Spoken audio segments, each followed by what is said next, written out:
not supposed to get over your grief. And sometimes you do have to force your joy after that. But man, does she know how to have fun. So here's Dana.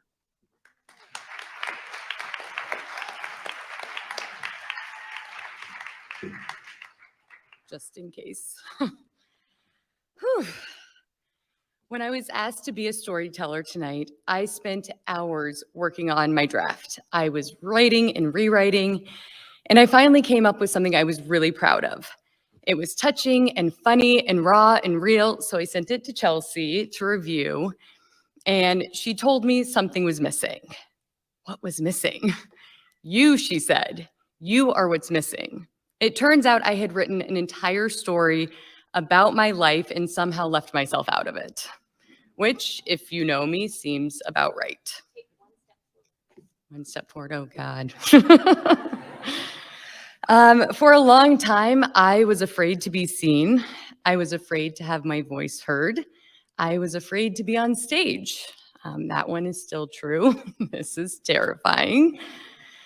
I remember the first time I was on stage, I was fulfilling my mother's lifelong dream of becoming a ballerina. I had a pink fluttery tutu and tiny little satin slippers, but I lasted only one recital, and by the age of 5, I had hung up my ballet shoes and retired. You see, before my first and only recital began, all the kids would sit in the audience with our parents, and we would watch the other performers, anxiously waiting for our group to be called on the stage. So I'm with my mom and my baby sister, Margot, who is asleep in her stroller next to me, when my mom gets a page on her beeper. This was the 80s. She gets up and she casually tells me she'll be right back. So I'm sitting alone with my baby sister, and suddenly over the loudspeaker I hear, "Little pink clouds, please take your place on stage for your performance." I froze.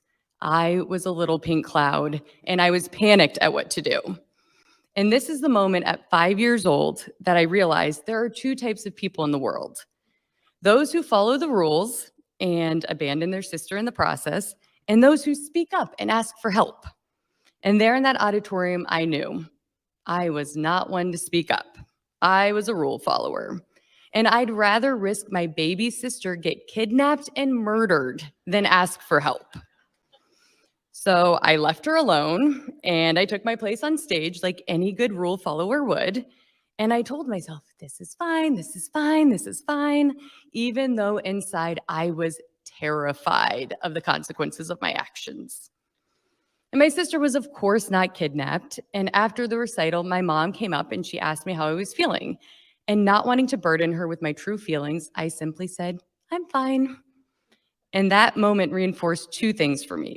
1, a lifelong fear of being on stage, and 2, the habit of saying I'm fine even when I'm not. Childhood didn't get much easier after that, although you wouldn't know it because I was so good at pretending to be fine. My older brother struggled with addiction, my younger sister was beginning to test her rebellious limits, and my mom was married to a man who frankly should not have been a stepfather to anyone. This resulted in a lot of yelling and door slamming and holes in the walls. But me, I was fine. Because I had to be fine, because not being fine meant creating waves, and my job was to not rock the boat. So I got straight A's, I joined all the clubs, and I did everything I was supposed to do to convey that I was so clearly fine. I was so fine that my mom eventually tricked me into therapy. She told me it was to take a college aptitude test, but I believe it was her way of having a professional attempt to break my stoic demeanor. The professional could not. I recently found notes from that fake therapy session, and here's what they said.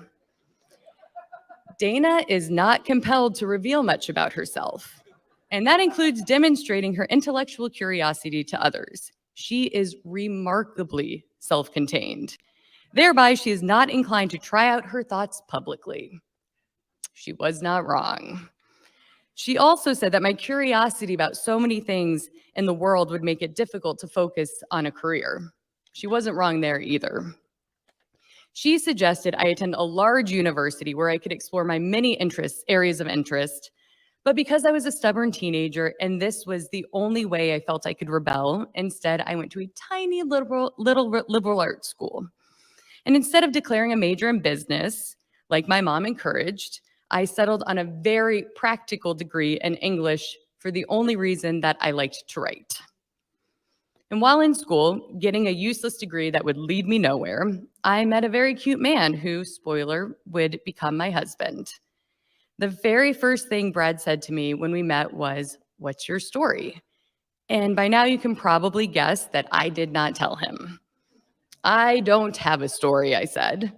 But Brad was persistent. And unlike all the other people in my life, Brad did not accept my avoidance of the question. He wanted to know more. So he kept asking. Every single time he would see me on campus, at a party, in the dining hall, he would come up and obnoxiously ask me, "Hey, Dee, what's your story?" But I did not want Brad to know my story.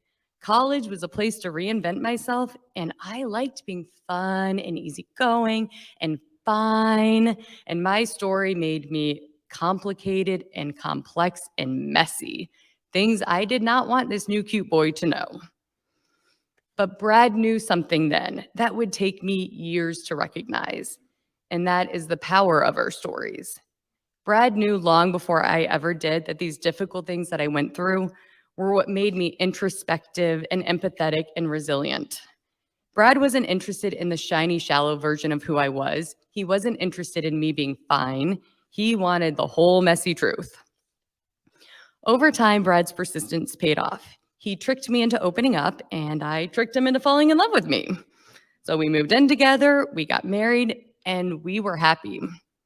And like the therapist predicted, I still didn't know what I wanted to do with my life, so I bounced around a lot trying to find my passion. I worked in real estate and retail and communications and marketing, and I dabbled in entrepreneurship, never quite finding a place to land. But it was fine, right? I had a fulfilling marriage, and I had fulfilling friends, and I had a fulfilling life, so who needed a fulfilling job? And then, there's always an and then, I felt a lump in my collarbone, and that lump turned out to be cancer. And suddenly, spending 50 hours a week in a job that wasn't fulfilling didn't seem so fine. And facing my own potential mortality at 28 years old didn't seem fine. Now I was angry, and I wanted to be allowed to be angry. And because I spent so much of my life not allowing myself to express my feelings, I really didn't know what to do with that anger except to write. And so I dropped a whole lot of F-bombs on the page, and I finally shared my fears with the world, or the 10 people that followed my very successful, now defunct blog. At first, it was just therapeutic. It was a place for my feelings to go. And then something remarkable happened. Someone messaged me, another cancer patient who had found me online, and she said, "I'm angry too." And then I got it. When you share your story, your real story, it gives people the courage to share their stories too. And I realized in a world of I'm fines, there were a whole lot of us out there who weren't. And the more I shared, the more it opened up the space for others to share. And I wish this was the end of my talk. You go through some hard stuff, you share your story, don't be fine, blah, blah, blah. But just because you stepped in shit once doesn't mean you won't step in shit again. And 5 years after my cancer diagnosis, Brad was diagnosed with cancer as well. And this time it was terminal, and I was not fine. Life got pretty dark for us. Every week there was a new emergency, a mini stroke, a pulmonary embolism, distorted vision, complications from surgery, new tumor growth. We spent the majority of our time in and out of the hospital. And on one particularly hard afternoon, in a plea of desperation, I told Brad we needed to figure out some way to find joy during this time.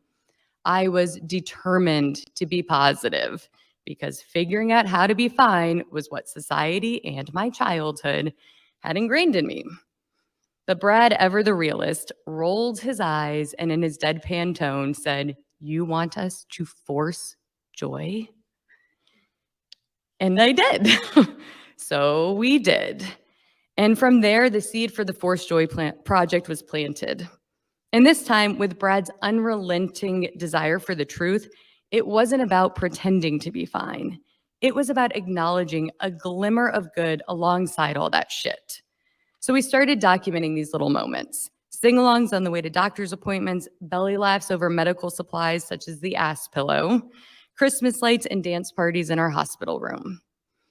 But in addition to all that forced joy, we shared about the other stuff too, the really hard stuff, like what it was like to live knowing you might die, and what it was like to live knowing the person you love most might die. And 100 days after his diagnosis, Brad did die. During his last days, Brad was his most human self, acknowledging both his joy and his mortality. And ultimately, that is what the Forced Joy Project is about. But before I came to that realization, I reverted back to all my old ways. And I told everyone I was fine. But not because I was, or I wanted to keep conveying this lie, but because I learned very quickly that that's what everyone else needed from me. I learned that we live in this society that does not know how to handle grief. We are afraid of hard conversations. We avoid topics like sex and religion and politics, and more than anything, death, because we don't like to be uncomfortable. But death is uncomfortable. It's also unavoidable.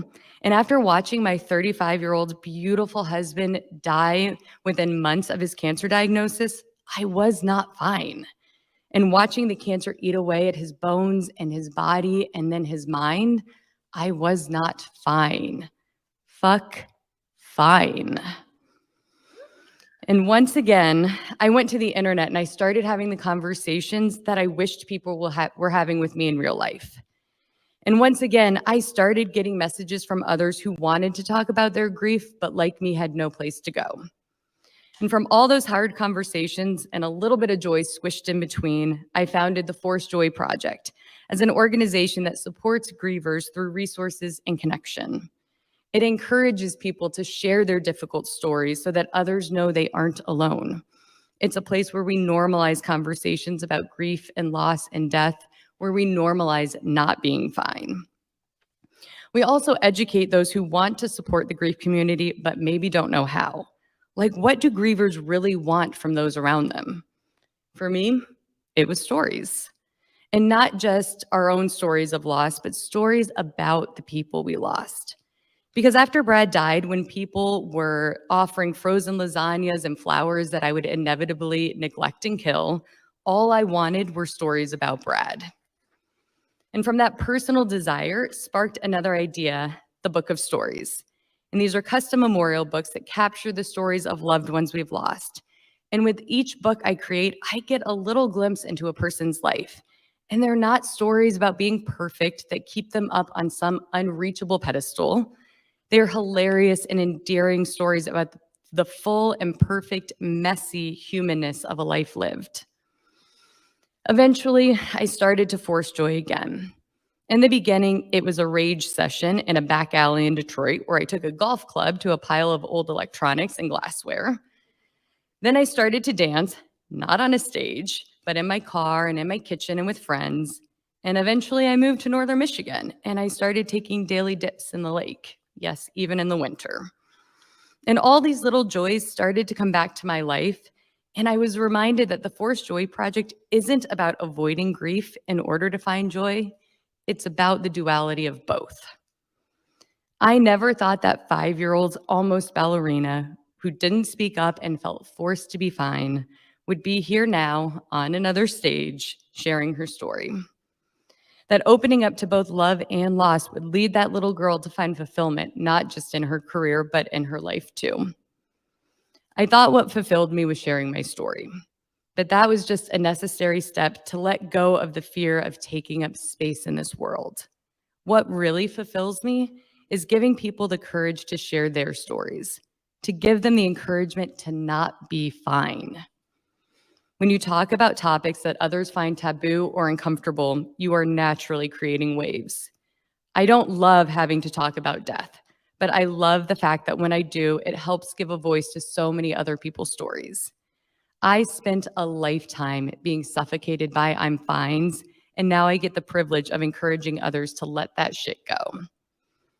So my challenge to you is this: speak up, take up space, Share your story, and not the surface level version of your story, but your real complicated, messy story. Have the hard conversations. Rock the boat. And when someone asks you how you are, don't say, I'm fine. Fuck fine. Thank you.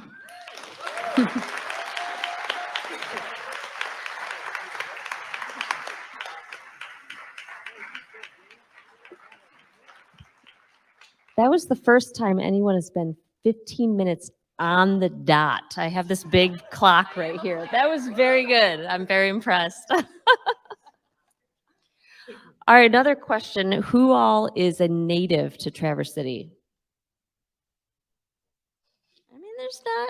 There's a bunch of people who choose here.